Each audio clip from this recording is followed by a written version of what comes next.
Akong dalawang itlog, sibuyas, and then ginayat na kalabasa, tapos mayroong konting shrimp. Okay na des.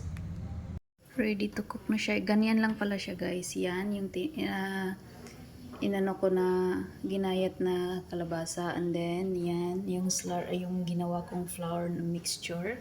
Then ito pang toppings. Kaya ayan siya. Bago ko siya sa mantika, lagyan ko muna siya ng flour para didikit siya. Man siya nung na natin sa mantika. Nilagyan ko siya nung mixture ko ng flour, then bago ko ilagay sa mantika. Ayan siya, diba? Dapat ang sa mantika para hindi man lang The moment of truth.